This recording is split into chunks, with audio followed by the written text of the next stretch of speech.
Орой мэдрэг үзэгчдээ Монголын мэдээ агентлагийн 18 цагийн мэдээ сурвалжлагуудаас хүлээн авцгаана. Дээд үтцээс азлагдсан Чингэлтэй дүүргийн 7 дугаар хороо 150 хүүхдийн шин цэцэрлэгтэй боллоо. Энэ цэцэрлэгийг дүүргийн төсвөөс 1.2 тэрбум төгрөгийг гаргаж, жил гарын хугацаанд барьж энхүү ашиглалтанд оруулсан байна. Орон нутгийн төсвөөр жилдээ ганц ч гэсэн цэцэрлэг байгуулах боломжтойг өнөөдөр нээлттэй хийсэн 224 дугаар цэцэрлэгийн жишээ харуулж байна. Энэ тухай сурвалжлагыг шторж үүлэн солонгоноор сурвалжлаа. Энэ цэцэрлэг 12 дугаар сарын 2-оос хүүхдүүдэд хүлээн авч эхэлсэн 6 бүлэгт 160 гаруй хүүхэд хүмүүжиж байна. Анги танхимын хүрэлцээнээс шалтгаалаад цэцэрлэгүүд унтлагын тусгай өрөөгүй байдаг. Тэгвэл бага ангийн багчууд тусгай өрөөтэй. Багш нар нь бүгд мэрэгжлийн боловсон хүчин тэд хүүхдүүдтэй зориулж тусгай хөтөлбөрөөр сургалт явуулж байна.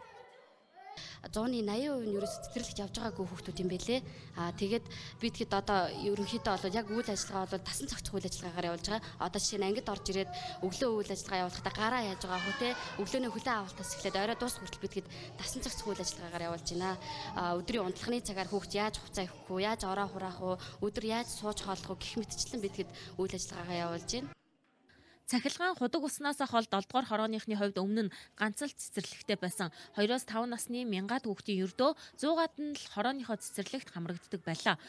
Чингэлтэй дүүргийн 7 дугаар хорооны дэнц буюу энэ хөтөлтөрүүд ерөөсөө улсын байгууллага байдгүй. Хамгийн анхных нь манай улсын цэцэрлэг байгуулагдаж байгаа онцлогтой бөгөөд ерөөсөө дандаа иргэний зарим хүмүүс нь харьяалт байхгүй, иргэний үнэмлэхгүй, ажил төрөл байхгүй одоо зорилттой бүлгийн хүмүүсийн дунд баригдаж байгаагаар онцлогтой. Бүх цэцэрлэгийг одоо камержуулах шаардлагатай гэж эцэг эхчүүд ярьдаг. Тэгвэл өнөөдөр ингээд нээлттэй хийж байгаа 224 дугаар цэцэрлэг бол 100% камерчсан. Бүх анги танхимд бол камер байрлуулсан, мөн гадаа талбайн ч гэсэн камертай. Өөрөөр хэлбэл бол эцэг эхчүүд за хүүхдүүд нь хэрхэн хүмүүжиж байна, багш нар юу зааж байна, за сургалтын орчин нөхцөл ямар байгааг энэ камераас шүүгээд мэдээлэл авах боломжтой юм аа. Сүүлийн үед янз бүрийн сошиал медиагаар хүүхдүүдийг зодж ийн модж ийн гэсэн тэм цэцэрлэгийн багш нарын интернетийн асуудал байгаа гэдэг.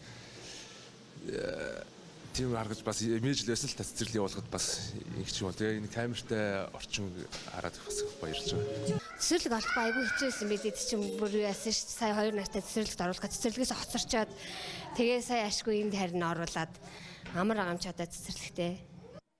Энэ цэцэрлэгийн тогтчлтыг ч дүүргийн хөрөнгө оруулалтаар буюу татвар төлөгчдийн мөнгөөр шийджээ. Цахилгаан дулаанд нь 180 сая төгрөг зарцуулж, нөөцийн генератор суйрлуулж, өндөр хүчтэй татаж худагтайч болжээ.